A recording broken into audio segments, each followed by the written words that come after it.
तारी का अर्थ है ध्यान। ऐसा ध्यान लगे कि उठते बैठते कभी न छूटे। सद्गुरु ने सहज समाधि और सहज साधना ये दोनों कही। सहज समाधि है सारे संकल्पों को छोड़ करके आत्मलीन हो जाना, और सहज साधना है हर क्रिया करते हुए ये सावधानी रखना कि मन में कोई विकार न आने पाए। स्नान करके, बिना स्नान किए, पूजा घर में, शौचालय में, फैक्ट्री में, दफ्तर में, सड़क पर, कहीं सब समय जागरूक रहें, मन में कोई मलिनता ना आने पाए। ये सहज साधना है। जिन्हीं संत समाज सज्जनों और देवियों, सद्गुरु की एक साखी है। जो मानुष गृह धर्म युत राखे शील विचार, गुरमुख वाणी साधु संग, मन बच सेवा सार। जो आदमी गृहस्थी धर्म के संयुक्त है वो शीलवान होता है, विचारवान होता है,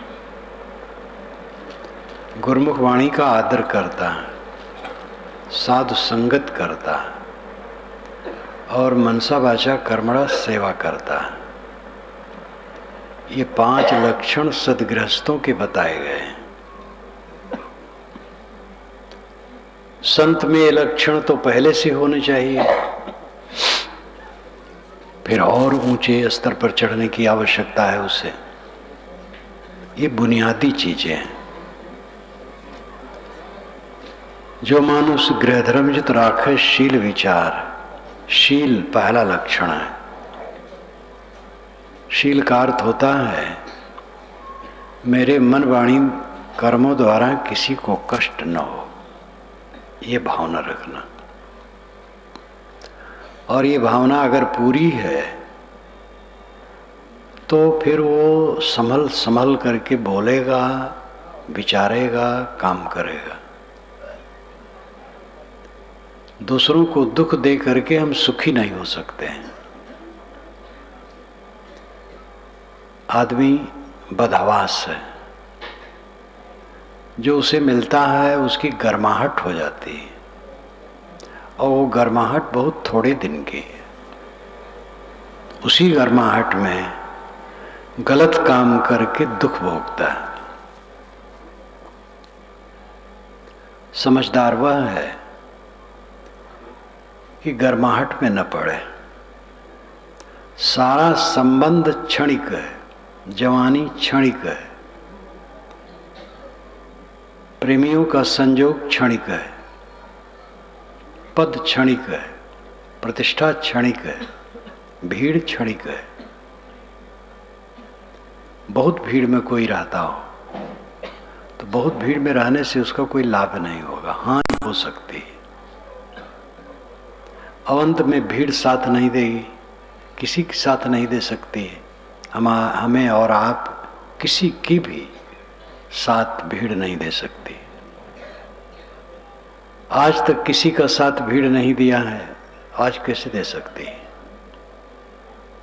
संयोग ही सब क्षणिक है तो गर्माहट कैसी? उपाधि में गर्माहट आती है। उपाधि यानी संबंध, संयोग, नकली रूप।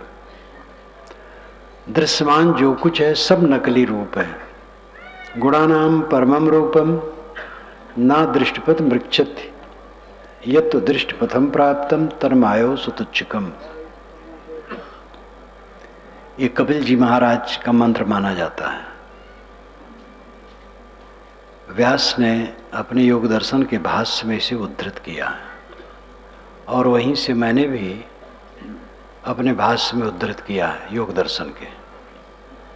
ये माना जाता है कि कपिल का यह मंत्र खष्ट तंत्र से आ रहा है। गुणानाम परमम रूपम न दृष्टिपथ मृक्षति। यत् दृष्ट पथम प्राप्तम तन्मायो सुतुच्छकम। गुणों का जो अत्यंत सूक्ष्म रूप है वो दृष्टि से नहीं दिखाई देती। गुणों का रूप क्या है, गुण क्या है? सांख्य दर्शन की अपनी अलग परिभाषा है। सतरजतम, ये गुणों को मूल मानते हैं और प्रकृति उसी का समुच्चय है। लेकिन तथ्य यह है कि प्रकृति मूल है और गुण उसका है, प्रकृति का। प्रकृति गुणी है। श्री निर्मल साहब ने अपनी वाणी में ये प्रश्न कई बार उठाया है। त्रिगुण जिसके गुण है, गुणी फिर कहाँ है? त्रिगुण जिसके गुण है, त्रिगुण तो जब गुण हुआ, सतरजतम गुण है तो गुणी कौन है? ये उन्होंने प्रश्न उठाया है। गुणी का गुण होता है, लेकिन उनकी सांख्य दर्शन की परिपाटी है, उसको हम ये समझें कि पदार्थों का सूक्ष्म स्वरूप आंख से नहीं दिखता है। जड़ परमाणुओं को यंत्र से भी आज तक नहीं देखा जा सका है। जो हमें दिखाई देता है ये यौगिक है, करोड़ों करोड़ों कणों का संयोग है और ये सच नहीं है। और जो सच है वो दिखाई नहीं देता है। गुणानाम परमम रूपम न दृष्टिपथम ऋक्षते। पदार्थों का सूक्ष्म स्वरूप दृष्टिपथम न ऋक्षते। ऋक्षत नाम चमकना, दिखाई देना। इंद्रियों के द्वारा पदार्थों के सूक्ष्म स्वरूप दिखते नहीं हैं। यह तो दृष्टिपथम प्राप्तम, और जो दृष्टिपथ से दिखते हैं तन मायो सुतुच्छकम, वो तो मायामय है, अत्यंत तुच्छ है। बना है बिगड़ जाएगा। ये शरीर बना है, रात दिन बिगड़ता है, बिगड़ के रहेगा। सभा बैठी है, अभी उठ जाएगी। सारा संयोग वियोग के रूप में हरदम बदलता है। इस तथ्य को जो निरंतर देखता है वो अहंकार नहीं करता है। निरंतर देखना बड़ी बात है। साधना से तब निरंतर हम देख सकते हैं। भूले रहते हैं, जो मिलता है उसी में गरमाए रहते हैं। महामूर्खता। जो अभी है और अभी नहीं रहेगा उसी में गरमाए रहते हैं। और इसी भवाटवी में जीव अनाद काल से भटक रहा है। ज्ञान होने पर भी जब तक कोई साधना में समर्पित नहीं होगा ये दशा नहीं आएगी। जब निरंतर मनन चिंतन अध्ययन उसी पर जोर हो तब चित्त उधर लगेगा ठीक से, तब समझ में आएगा सब नकली, सब नकली। शील का व्यवहार करो। बिना त्याग के कोई शील का व्यवहार नहीं कर सकता। जो अपने आप पर त्यागी है वो शील का व्यवहार कर सकता है। जितना त्याग करोगे उतनी सेवा करोगे, और जितना भोग में लगोगे सेवा नहीं होगी। सेवा अपनी शक्ति दूसरे के सहयोग में लगाने को कहते हैं। शरीर से सेवा, धन से सेवा, वाणी से सेवा, ज्ञान से सेवा, अन्य पदार्थों से सेवा, सभी सेवा में त्याग की जरूरत होती है। जब कोई किसी को देता है कुछ तो अपने लोभ को जीत लेता है, तब देता है। जब कोई झुकता है किसी के सामने तो अहंकार को जीत लेता है। जो शरीर से कुछ काम करता है किसी का तो अहंकार को जीत लेता है, तब करता है। बिना त्याग के सेवा नहीं होती, बिना त्याग के शील का व्यवहार नहीं होता है। शीलवान बनो। अंदर बाहर शील, मेरे द्वारा किसी को तकलीफ न हो।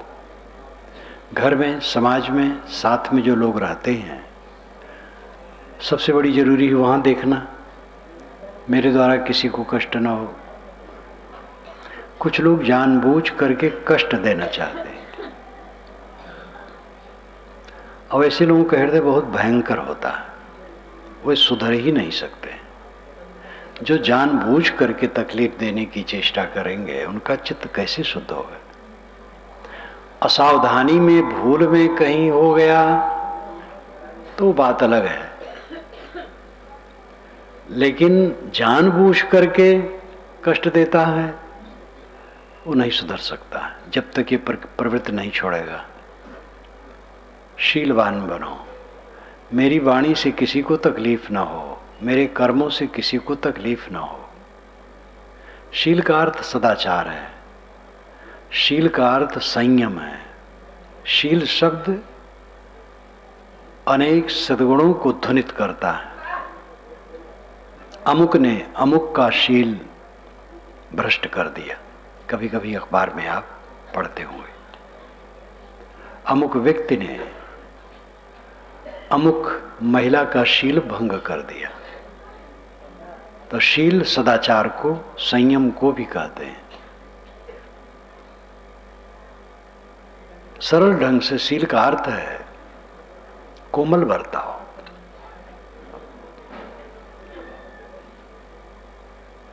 दूसरा सद्गुण है विचार, राख है शील विचार।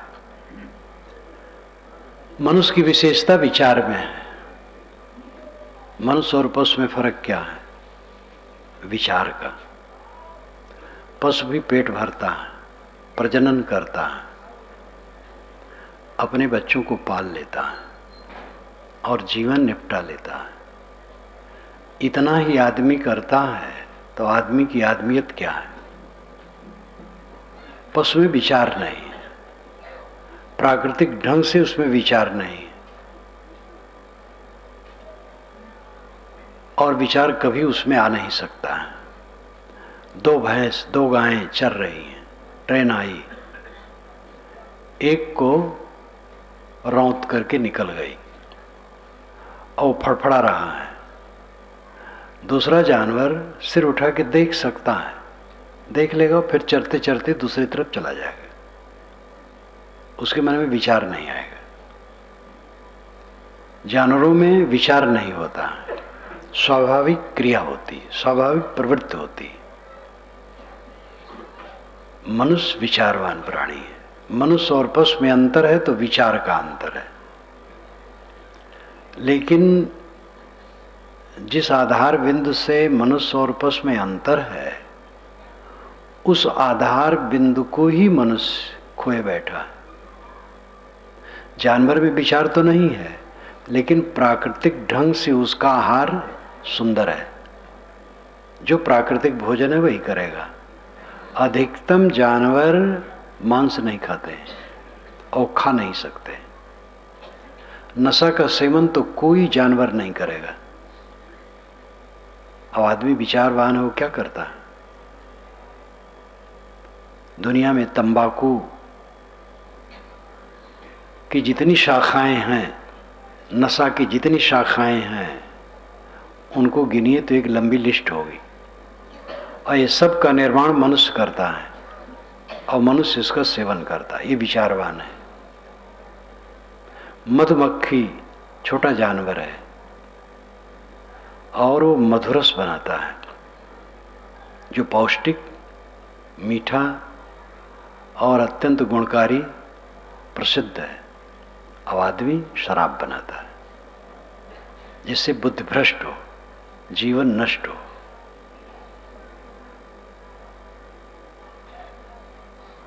जानवर, अधिकतम जानवर गर्भाधान के लिए नर्मदा का संयोग होता है। अधिकतम जानवरों में केवल गर्भाधान के लिए, बाकी नहीं। कुछ जानवर लंपट होते हैं, बानर इत्यादि, बाकी सब केवल गर्भाधान के लिए संयोग करते हैं। आदमी की क्या दशा है? भयंकर है। विचार का विकास इसमें होना चाहिए, तो विचार इसका एकदम इतना मिटा है। जानवर भयवश किसी को मारेगा, अब आदमी ऐसा है लूट फूक करने में लगा रहता है। जानवर किसी के खेत में चर लेगा, पेट भर गया हो गया। आदमी के घर में है लेकिन दूसरे को लूट के भरना चाहता है। और ऐसे ऐसे लोग हैं जिनके पास खूब पैसे हैं लेकिन फिर भी लूटने में लगे रहते हैं। विचार मनुष्य ने कितना छोड़ दिया है, और इसीलिए सबसे अधिक दुखी मनुष्य है। इतना दुखी दुनिया में कोई नहीं है। सुबह से पक्षी चहचहाते हैं, मस्त गीत गाते हैं। अब आदमी सुबह जब उठता है तो लगता है बीमार है, चेहरा विकृत है, नींद खुलते ही चिंता में डूबा है। जानवर के ऊपर न कपड़े हैं, न कोई संग्रह है, कुछ नहीं है, वो खुश है। सुबह से वो गीत गाता है, पक्षी चहचहाते हैं। मैं प्रायः यहाँ रहता हूँ तो 2:30 बजे 6 घंटे सोता हूँ ठीक से पूरा, एक नींद, 2 नींद नहीं होती। और 2:30 बजे करीब करीब उठता हूँ, कभी 2:45 हो जाता है। आज तो 2:11 हुआ था लेकिन फिर सो गया, तो 2:31 पर उठा, 20 मिनट और सो लिया। और देखता हूं उस समय पक्षी मधुर मधुर स्वर बोलने लग जाते हैं। सभी जानवर प्रसन्न हैं, दुखी है तो केवल मनुष्य, क्योंकि प्रकृति ने इसको विचार की शक्ति दी, तो इसने विचार की शक्ति को बिगाड़ में लगा दिया। चिंता अधिक, कैसे घर चलेगा? सब घर अनादिकाल से चल रहे हैं, लेकिन हम चिंतित हैं घर कैसे चलेगा। और इतना ही नहीं, साधु सोचते मठ कैसे चलेगा,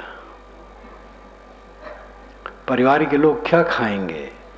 तो ऐसे साधु महंत भी हैं, सोचते हैं हमारे साधु क्या खाएंगे, आगे कौन लिभाएगा।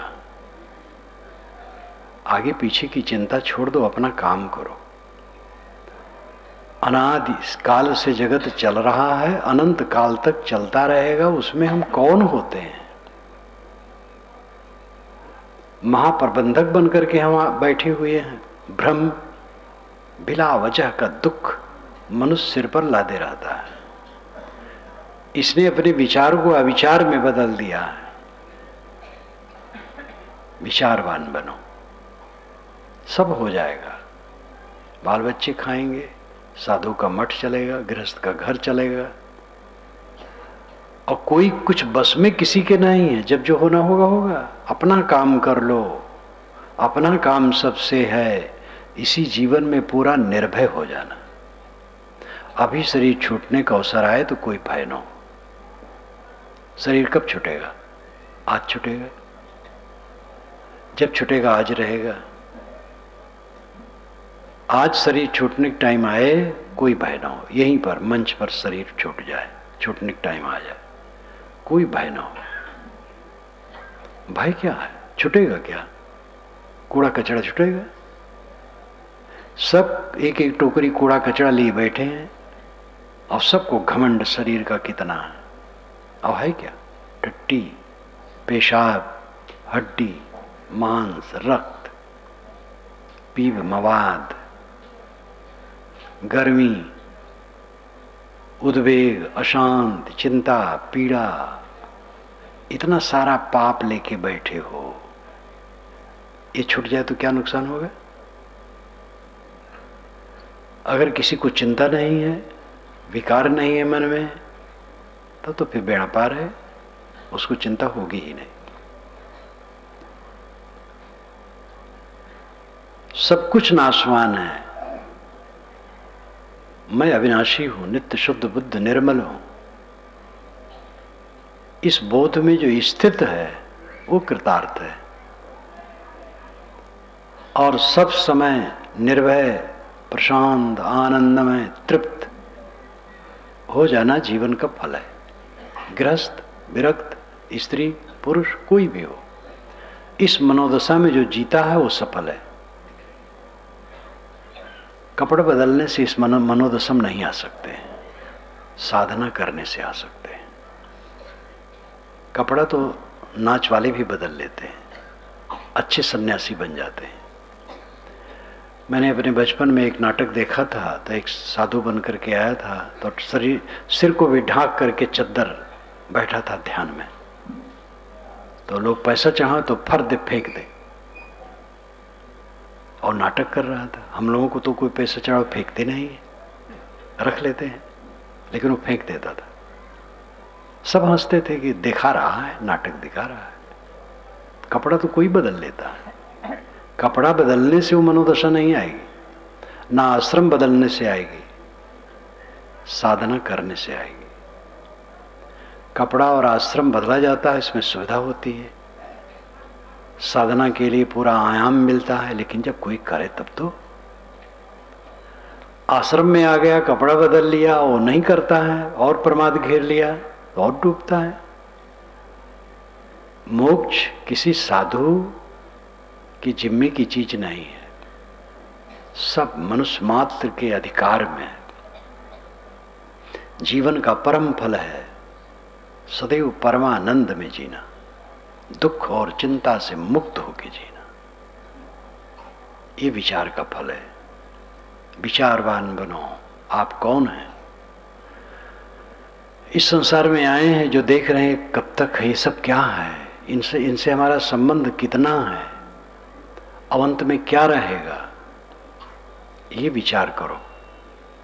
फिर व्यवहार में भी अपने साथी बराती से सबसे कैसे व्यवहार रखना चाहिए, जिससे किसी को तकलीफ ना हो, ऐसा व्यवहार करना चाहिए। राखे शील विचार गुरुमुख वाणी, गुरुमुख वाणी का आदर करना चाहिए। गुरुमुख वाणी निर्णय हुई। श्री रामराज साहब ने कहा, गुरुमुख वाणी निर्णय हुई। निर्णय गुरुमुख वाणी है। निर्णय क्या है? 2-2 4 कहीं का भी हो। सभी शास्त्र आदरणीय हैं। जो लोग अपने ग्रंथ को अनादि आकाशी ईश्वरी मानते हैं, वे दूसरे के ग्रंथ को आदर नहीं देते हैं, और ये झूठ है। कोई पुस्तक आकाश से आई है, कोई पुस्तक आकाश से आई होती तो बेरोक टोक सब मान लेते। सूरज को सब मानते, हवा को सब मानते, आग पानी को सब मानते। ऐसे स्वाभाविक कोई पुस्तक आती आकाश से सब मान लेते। क्योंकि सारी पुस्तकें मनुष्य ने बनाई है, इसलिए हमारी जिम्मेदारी क्या होती है, कर्तव्य क्या होता है? सभी पुस्तकों का आदर करना, और जितनी शक्ति हो अध्ययन करके सबसे लाभ लेना। निर्णय को छानना कि सत्य क्या है,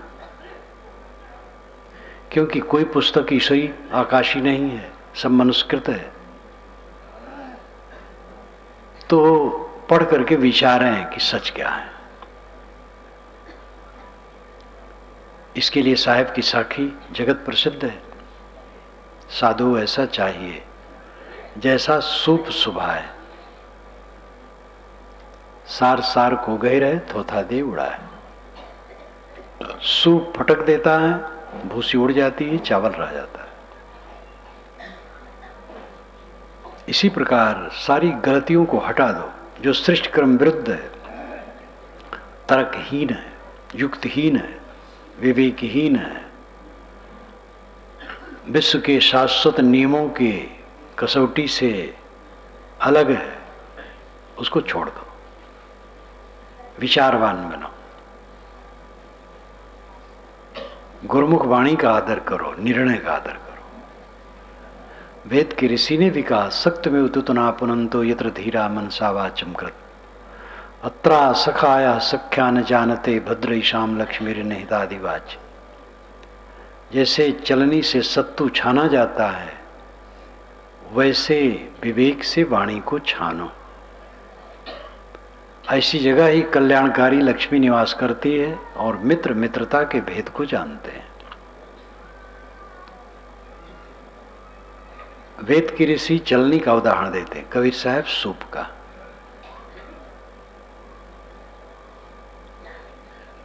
कबीर साहब की ये बात तो प्रसिद्ध है, संतजन कहते हैं।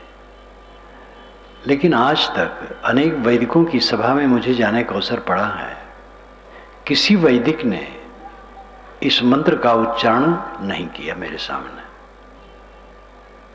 कोई ऐसा नहीं मिला जो इस मंत्र को उद्धृत करके कहे कि भाई विचारों से छान करके वाणी मानो, देखो ये वेद का मंत्र गा रहा। ये चिंतन का अभाव, उदारता का अभाव है। गुरुमुख वाणी निर्णय वाणी, भूत प्रेत जादू टोना जंतर मंत्र झाड़ फूक, ये सब गुरुमुख वाणी के मनन न करने का फल है। लोग कहते हैं कि टीवी में बहुत बहुत चमत्कार आजकल दिखाया जाता है। वो तो एक व्यवसाय है, धंधा है टीवी का, और पैसा मिले दुनिया भाड़ भट्टी में जाए। विषय वासना उत्तेजक दृश्य और श्राव्य यानी शब्द, और भ्रम उत्पादक दृश्य और शब्द टीवी में बहुत आ रहे हैं। विज्ञान का आधार लेकर के अविज्ञान का प्रचार बहुत हो रहा है। इससे अपने को बचाओ। जितना चमत्कार और अंधविश्वास है सब झूठे हैं। कोई वायव्य शक्ति आपके ऊपर नहीं तैर रही है जो आपको तकलीफ या सुख दे। हमें और आपको सुख और दुख हमारे अपने मन वाणी और इंद्रियों के कर्मों से होते हैं, उसी को सुधारना। गुरुमुख वाणी निर्णय वाणी पारक सिद्धांत की वाणी मनन करें। सभी मतों में आंशिक निर्णय है, लेकिन पूरा का पूरा साफ पारक सिद्धांत के अलावा कहीं दिखाई नहीं देता। ये पक्षपात मेरा नहीं, कोई भी देख सकता है। आंशिक निर्णय हर जगह है, कहीं वो अंश ज्यादा है कहीं कम है, लेकिन सर्वांश भ्रांति रहित यथातथ्य पारक सिद्धांत कहता है। पारक सिद्धांत किसी का नहीं है, कबीर पंथ का नहीं है, किसी का नहीं है। पारक का मतलब परख करके समझना, सिद्धांत का मतलब है जो अंत में सिद्ध हो। निर्णय करो जो अंत में सिद्ध हो, वही पारक सिद्धांत है। गुरुमुख वाणी का आदर करो। सज्जन वह है जो गुरुमुख वाणी का आदर करता है।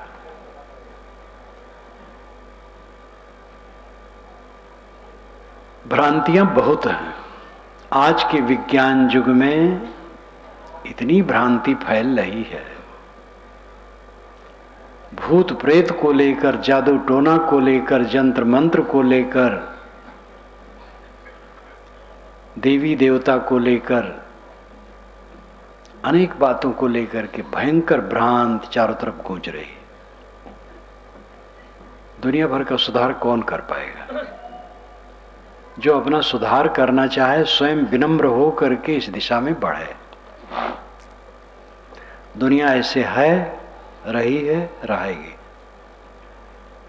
डेविड ह्यूम 18वीं शताब्दी में यूरोप के एक दार्शनिक हुए हैं, डेविड ह्यूम। उन्होंने कई पुस्तकें लिखी हैं, तर्कशील थे, चिंतक थे। जो बूढ़े हो गए, मरने का टाइम आया, कई मित्र मिलने आए, तो उन्होंने विनोदी भाषा में कहा कि यमराज नौका लेकर के खड़ा है और कहता, ह्यूम आ बैठ, बैतरणी पार करना है। मैं कहता हूं भगवान कुछ दिन के लिए मुझे रहने दीजिए, मैंने जो पुस्तकें लिखी हैं मैं देखना चाहता हूं कि जनता पर इसका क्या प्रभाव हो रहा है, थोड़ा मुझे रहने दीजिए। यमराज कहता है, मिथ्या अभिमानी ह्यूम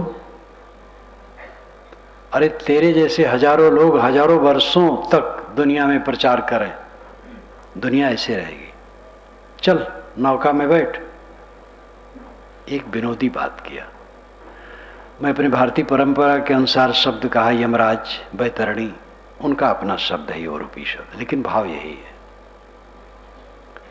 रूपक हर जगह करीब करीब वैसे रहते हैं, भाषा में अंतर रहता है। कोई ज्ञानी ये समझे मैं दुनिया को बदल दूंगा तो पागल है, ज्ञानी नहीं।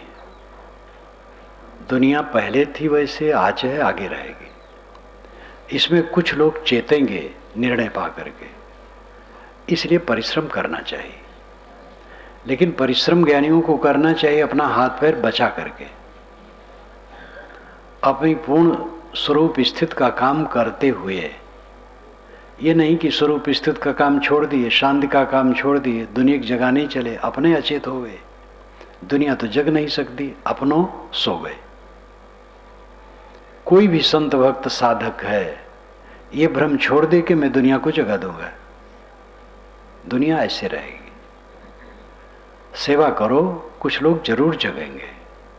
मुझे जागृति आई, मुझे सद्गुरु मिले, संत मिले, भक्त मिले, एक एक बात उनसे मिले, मुझे याद आता है गुरु जी के यहाँ चलूं। बढ़ारा आश्रम मेरा जो मूल आश्रम गुरु आश्रम है, वहां से शरीर जहां जन्मा है 10-11 किलोमीटर होगा, ज़्यादा नहीं। भक्त लोग मिलें, चलूं, बात सुनूं उनकी। एक एक बात अपरिचित रहे, कबीर पंथ की बात मेरे लिए सुनूं, चौंक हो और अच्छा भी लगे। संतों से सुनूं, गुरु जी से प्रश्न करूं। मैं आऊं, अपना झोला गुरु जी की चौकी के नीचे रख दूं और प्रश्न शुरू कर दूं, गुरु जी उत्तर दें। गुरु जी काफी उत्साहित थे, हमारे जिज्ञासुओं को उत्तर देने में खूब प्रवीण थे। भक्तों, संतों और गुरु जी की प्रेरणा से, विचारों से मुझे मिला और नींद खुली तो होता है, लाभ होता है। गुरु जी न मिले होते, संत भक्त न मिले होते, हम कहाँ होते पता नहीं। ये दशा होती, भटकते होते। इसलिए संत गुरु का बड़ा उपकार है, अपने भक्तों का उपकार है, सबका उपकार है। हमें और आपको भी चाहिए सेवा करें। लेकिन आप सेवा क्यों करते हैं? यही तो उपदेश करते हैं, दुनिया झूठी है, रहने वाली नहीं है, भजन करो, साधना करो, सुधार करो। तो ये काम पहले अपना करें, अपना ऐसे रहें, सब समय लगे कि सब झूठ है, रहने वाला नहीं। आप कहेंगे ये सब दिखाई देता, झूठ कैसे है? ये झूठ और सांच दोनों है। दिखाई देता है, झूठ नहीं है। लेकिन झूठ की परिभाषा यह है एक कि जो कभी नहीं है वो झूठ है। जैसे खरगोश के सींग कभी नहीं है, वो झूठ है। बंध्या का पुत्र कभी नहीं, वो झूठ है। आकाश का फूल कभी नहीं, वो झूठ है। एक झूठ ही है। और एक झूठ वह है जो अभी है और अभी न रहे। देखो ये सभा बैठी है, अभी उठ जाएगी, सभा झूठ हो जाएगी। मेरे शरीर की बाल्यावस्था झूठ हो गई, कौमार झूठ हो गया, जवानी झूठ हो गई, बुढ़ापा भी झूठ हो रहा है, अब जर्जरता आ रही है। शरीर एकदम शून्य हो जाएगा, झूठ हो जाएगा। तो ये दूसरे नंबर का जो झूठ है, उस झूठ की मैं चर्चा करता हूं। ये जगत आकाश कुसुम की तरह नहीं है, खरगोश की सींग की तरह नहीं है। ये है, परिवर्तनशील है। जो रूप अभी है आगे नहीं रहेगा, हर समय रूप बदलता है। लोग धोखा में क्यों पड़ते हैं? बच्चे को पालते हैं, प्यार देते हैं, पढ़ाते हैं, लिखाते हैं, बड़ा बड़ा गुमान करते हैं। जब वो जवान होता, अपनी रुचि के अनुसार चलता है तो चोट लगती है, फिर घृणा करते हैं, फिर द्वेष करते हैं, फिर पिता पुत्र में बैर बढ़ता है। ये ध्यान ही भूल जाता है कि बच्चे जिस ढंग से मासूम निर्मल चित्त अभी हैं, क्या जवान होने पर वैसे रहेंगे? जवान होने पर उनमें अनेक कामनाएं होंगी, उनके स्वाभाविक संस्कार और आदतें उठेंगी, जवानी का प्रमाद आएगा। पहले सावधान रहो, सेवा कर दो बच्चों की, उनको लिखा पढ़ा दो, सिखा दो, रास्ता दिखा दो, फिर जैसे करें अपने को संभाल के रखो। हम भावुक हो जाते हैं। सब कुछ बदलने वाला है, कुछ स्थिर नहीं। पति पत्नी का पारस्परिक संयोग शुरू में जो होता है, जब देवी बच्चे वाली हो जाती है, बहुत फर्क हो जाता है। और अधिकतम माताओं का वर्चस्व बच्चों पर हो जाता है, क्योंकि वो प्यार देती हैं। और पिता समझता है कि मैं तो किसी कर्म लायक नहीं रहा। ये दो पति पत्नी मिलने मुझसे आए, दोनों शिक्षित अच्छे स्तर के। उन्होंने कहा महाराज इनको समझा दीजिए, ये बच्चे का पक्ष लेती हैं, बच्चे सब इन्हीं की तरफ रहते, मैं अकेला हो जाता हूं। तो मैंने कहा वो सेवा करती है, स्नेह देती है, तुम तो केवल डांट करते होगे, तुम भी स्नेह दो, बस उसी में मिल जाओगे, अकेला होने की जरूरत ही नहीं। पुरुष का स्वभाव डांटगास और माता का स्वभाव कोमल। एक समान दृश्य रहने वाला नहीं है, सब बदलने वाला है। इसलिए जो एक क्षण रहे दूसरे क्षण न रहे, वैसा वो भी झूठ है। सारा संबंध झूठ है, वैसा रहता नहीं है। और एक दिन पूरा संबंध शून्य हो जाता है। गुरवाणी का विचार करो, निर्णय वाणी का विचार करो, साधु संगत करो। ये चौथी बात है। साधु संगत का अर्थ है अच्छी रहनी से जो रहते हो, अच्छी वाणी बोलते हो, अच्छा व्यवहार करते हो, उनकी संगत साधु संगति है। ये कपड़ा साधु कहो, उसकी संगत करो, ये साधु संगति है, ये नहीं कहा जा सकता। साधु के कपड़े में कुसंगी आपको मिल सकते हैं। साधुओं का वेश का जो ठाट है दुनिया में, भारतवर्ष में, बड़ा बड़ा कुसंग है। अच्छे संत हैं और संत वेश में गड़बड़ भी है। ऐसे साधु वेशधारी मिलेंगे कि आपके विवेक विचार ठंडे हो जाए, ऐसी ऐसी बात करेंगे।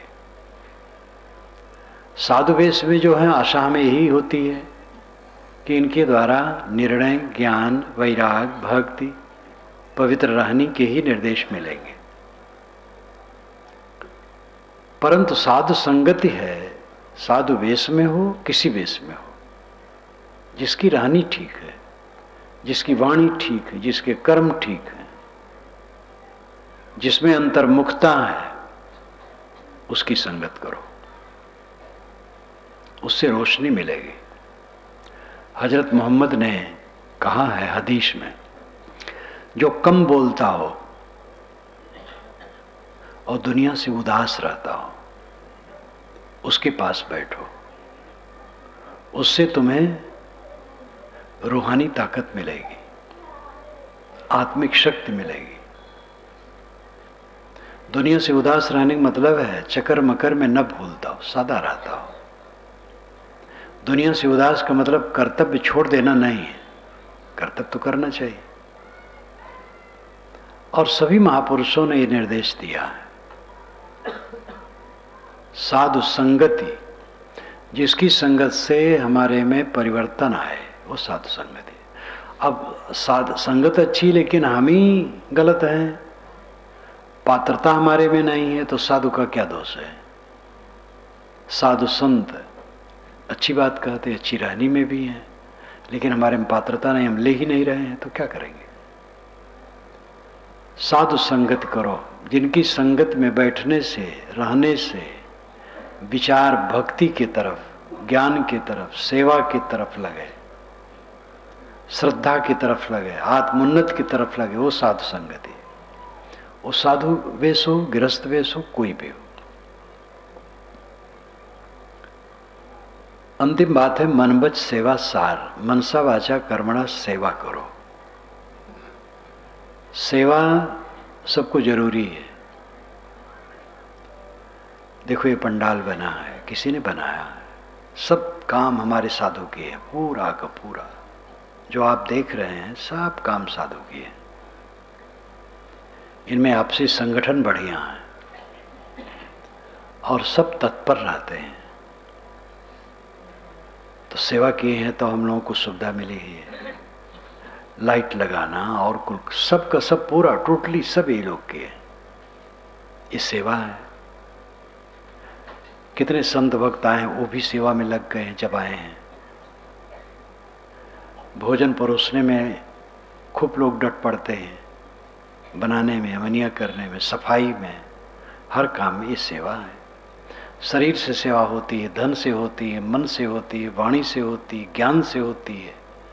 जिसकी शक्ति जैसी है कुछ ऐसा करना चाहिए जिससे दूसरे को सहयोग हो, ये सेवा है। घर में जरूरी है, बाहर जरूरी है, हर जगह जरूरी है। परिवार में है, कोई काम करता कोई नहीं करता है तो ठीक नहीं है। काम सबको करना चाहिए, अपनी योग्यता और शक्ति के अनुसार सबको काम करना चाहिए। सभी काम उपयोगी हैं। मनसा वाचा कर्मणा सेवा में लगो, सबसे सेवक धर्म कठोरा, गोस्वामी जी ने कहा। सेवक धर्म सबसे कठोर है। भरत जी के मुख से कहलवाया। भरत जी जब गंगा से पार जाने लगे तो गंगा तक तो राम जी रथ पर आए थे, वहाँ रथ छोड़ दिए थे तो नंगे पैर गए थे, यानी पैर से गए थे। तो जब भरत सुने कि यहाँ से वो पैर से गए हैं, रथ से नहीं, तो फिर वो जूती भी छोड़ दिए और उन्होंने ये कहा, सिर भर जाऊं उचित असमोरा, सबसे सेवक धर्म कठोरा। राम जी यहाँ से पैदल गए हैं तो हमें तो चाहिए सिर के बल जाए। पैदल हो गए, हम भी पैदल जाएं, शोभा नहीं है, लेकिन मजबूर हूँ, ऐसी आदत नहीं है, पैदल जाना पड़ रहा है तो कम से कम जूती तो नहीं पहनोगे। चाम नहीं काट सकता, जूती नहीं पहनोगे। ये गोस्वामी जी ने इस चीज को उभारा है। तो इससे भरत जी की गंभीरता सिद्ध होती है। अगर आप किसी के सामने झुकते हैं तो आप बड़े हो जाते हैं। जो पलड़ा झुकता है तराजू का, वो कीमती हो, उसका माल कीमती हो जाता है। कबीर नवे सो आप को और को नवे न कोय, घाल तराजू तौलिए नवे सो भारी होए। साहब कहते हैं जो झुकता है अपने लिए झुकता है, दूसरे के लिए कोई नहीं झुकता। झुका तो खुद वजनदार हो जाता है, बड़ा हो जाता है। कोई व्यक्ति आपको मिले कि जो आपकी सेवा कर दे, सहयोग कर दे, तो आपके दिल में वो बस जाएगा। सेवा सबको प्रिय है, हमें भी सेवा करना चाहिए। जहां रहो सेवा परायण रहो, सेवक रहो, सब सेवक है। गुरु भी सेवक है। गुरु अपने को गुरु न माने। भोला है जो अपने गुरु मानता है, वो भी सेवक है समाज का। सब सेवक है। दोपहर के पहले कुछ अधिकारी लोग मिलने आए थे, अफसर लोग। तो उन्होंने कहा, महाराज महंत जी। मैंने कहा, भैया मैं महंत नहीं हूं। फिर उन्होंने कहा, मैंने कहा महंत मैं नहीं हूं। महंत या तो कोई है ही नहीं है, सब सेवक हैं। हम सब मिलजुल करके काम करते हैं बस। वेद में आती है बात मरुत के लिए। मरुत वह सब भाई भाई हैं, उसमें कोई छोटा बड़ा नहीं है, सब एक साथ चलते हैं। मरुत का मैंने वेद क्या कहते मैं वर्णन किया है। मरुत सब एक साथ रहते हैं, उसमें कोई छोटा बड़ा नहीं, सब सहयोगी हैं। और इसी की जरूरत है। बहुत बड़ा छोटा मान करके झंझटे बढ़ती और कुछ फायदा नहीं। तो मैंने कहा, तो एक अधिकारी ने कहा, महाराज तो आपको क्या कहूँ? तो मैंने कहा, आप मनुष्य, मैं मनुष्य, बस दोनों मनुष्य हैं और कुछ न कहें। तो हंसने लगे। सब सेवक हैं और अपने ढंग से सबको सेवा परायण होना चाहिए। मन वच सेवा सार, मनसा वाचा सेवा करो, तब सार सार जीवन का लाभ होता है। कुछ लोग सेवा में अपनी तौहीनी समझते हैं, ये उनकी त्रुटि है। जाए गुरुद्वारे गुलामी करबे, ये बचपन में मैंने सुना था माताओं के मुख से गीत। जाए गुरुद्वारे गुलामी करबे, गुरुद्वारा जाएंगे तो वहां गुलामी करेंगे, सेवा करेंगे। सेवा परायण रहो। जो जिनकी शक्ति उस ढंग से सेवा करें, हर जगह परिवार में रहें, सेवा परायण रहें, आलसी न रहें। सेवा से उन्नति होती है, श्रम से उन्नति होती है। श्रम सेवा है।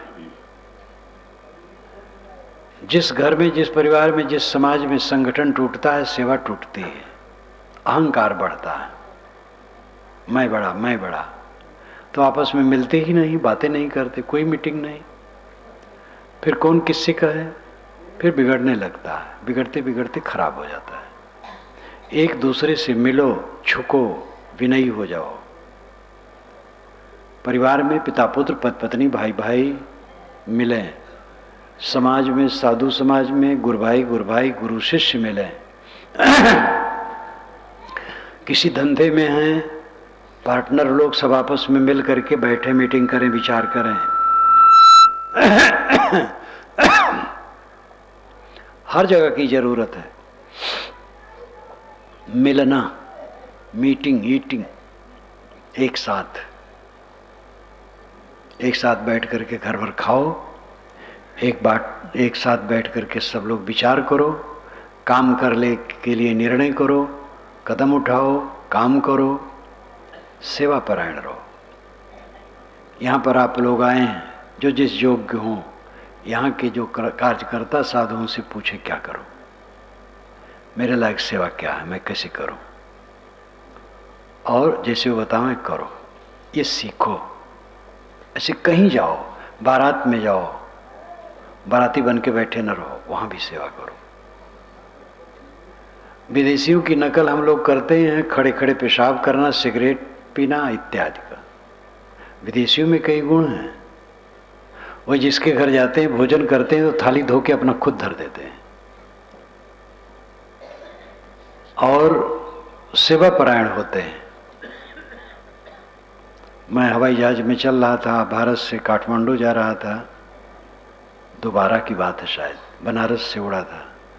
तो यूरोप के लोग थे, तो फल खाया, तो मेरा दोना पास के यूरोपियन ने ले लिया और टोकरी में जाके डाल दिया।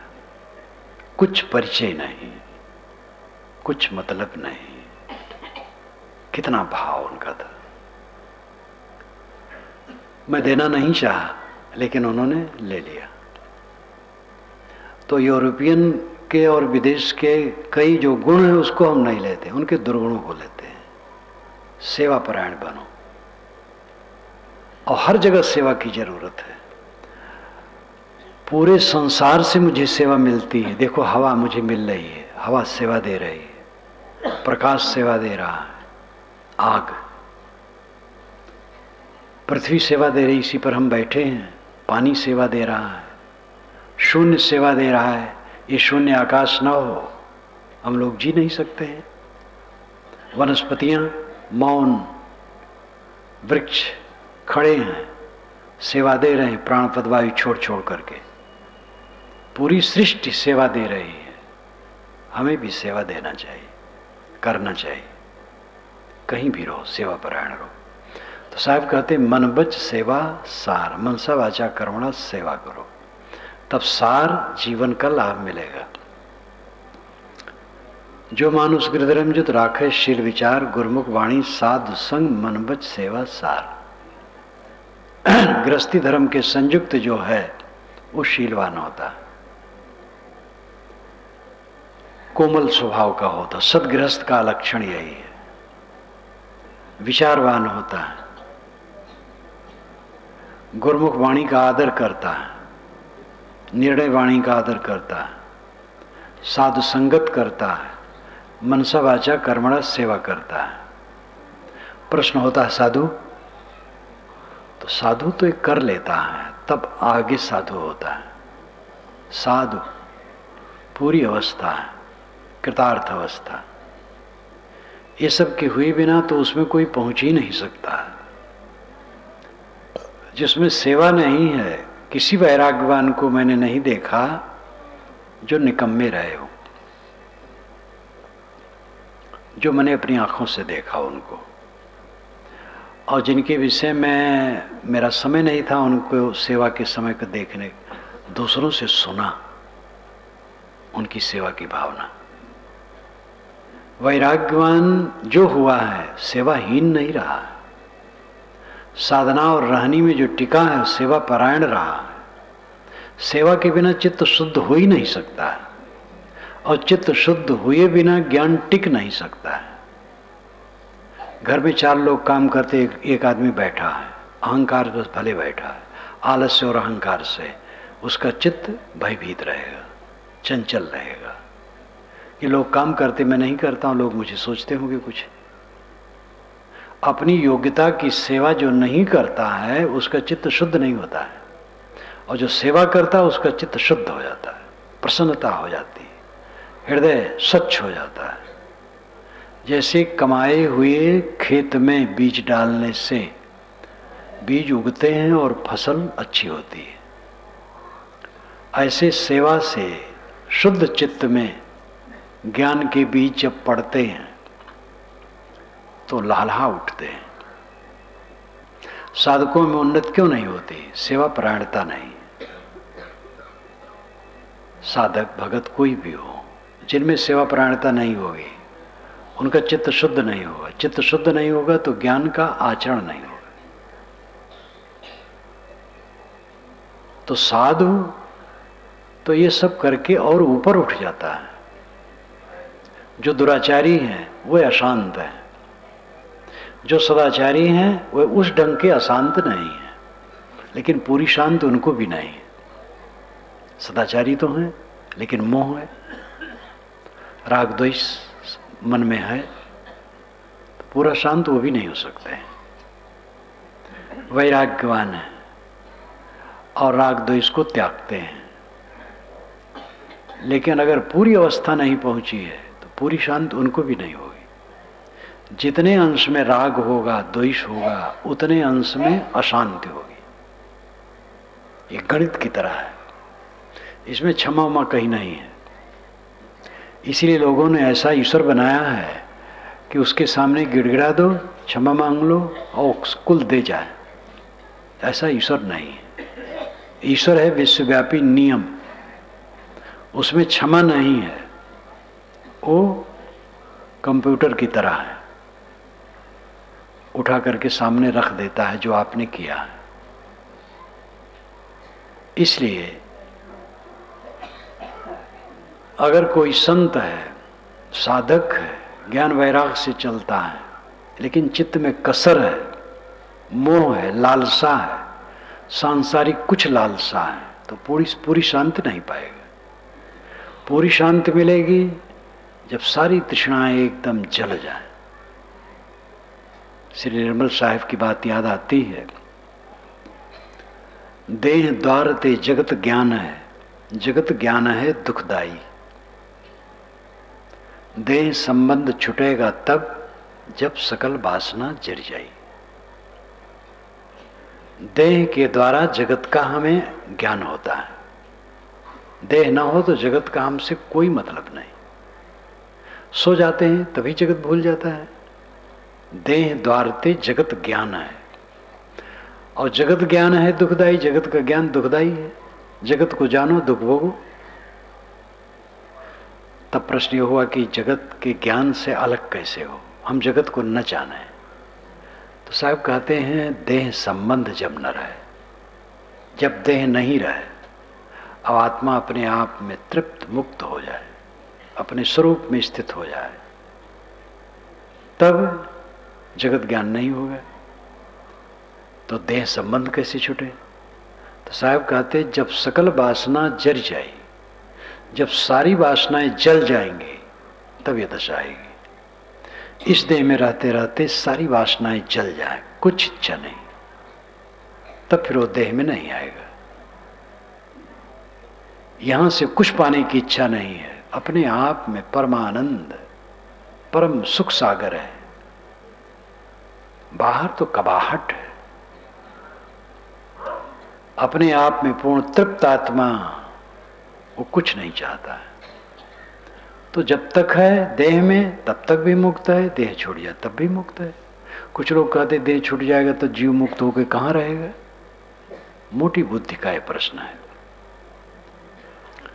देह में रहते रहते वो मुक्त है, मरने पर क्या पूछना है? देह छूट गई, यही मरना है। अब आत्मा अपने आप में स्थित है, बस सारा काम करना है जीते जीते, मरने में कुछ नहीं करना है। जीते जीते निष्काम होकर के आत्मतृप्त हो जाओ। अगर कहो ये सब बकवास है तो ठीक है, जिसमें रमना हो रमो, लेकिन ये पक्का समझ लो मौत है, शरीर रहेगा नहीं, और जिसमें हमें अहंकार है वो हमारे साथ रहेगा नहीं। इसलिए इसको समझो, ये बकवास नहीं, ये यथार्थ है। आप हैं, अब आप बीच में नहीं उदय हो गए हैं, पहले भी थे, अब हैं, आगे भी रहेंगे। विज्ञान मानता है कि संसार का एक कण नया बनता नहीं है और एक कण मिटता नहीं, जो है सो है। जड़ है, चेतन है, दोनों है, दोनों रहेंगे। आप हैं, पहले भी थे, आज भी हैं, आगे भी रहेंगे। जीवन का परम फल है इसी जीवन में तृप्त हो जाना, निर्भय हो जाना, संतुष्ट हो जाना। आखिर मरना है जब अवश्य मोहब्बत करना छूटा, करिए भजन विचार विषय से रहिए रूठा। ये भी निर्मल साहब ने कहा है। मरना जब अवश्य है तो मर शक्ति जिसने मिटा दी वो धन्य हो गया, कृतार्थ हो गया, जीवन मुक्त है। बस जीवन मुक्त को प्रश्न नहीं होता है मरने के बाद कहाँ रहेंगे, वो तो स्वयं उसमें तृप्त है। कहाँ से क्या मतलब है? अपना स्वरूप अमृत धाम है, वो निराधार है, उसमें आधार आधे संबंध नहीं है। घड़ा आधे है, मिट्टी आधार है, तो घड़ा मिट्टी पर रहता है, पृथ्वी पर। तरंग आधे है, जल आधार है, तो आधार आधे संबंध जहां है तहां आधे आधार पर रहता है। चेतनात्मा ना किसी का आधार है ना आधे, वो निराधार है, अपने आप है। इसलिए जिसकी वासना क्षय हो गई, जो आत्मतृप्त हो गया, आत्मसंतुष्ट हो गया, वो देह रहे देह न रहे, दोनों में बराबर है, सब समय मुक्त आत्मा है। ये काम भी ये बात भी समझो, सोचो, करो,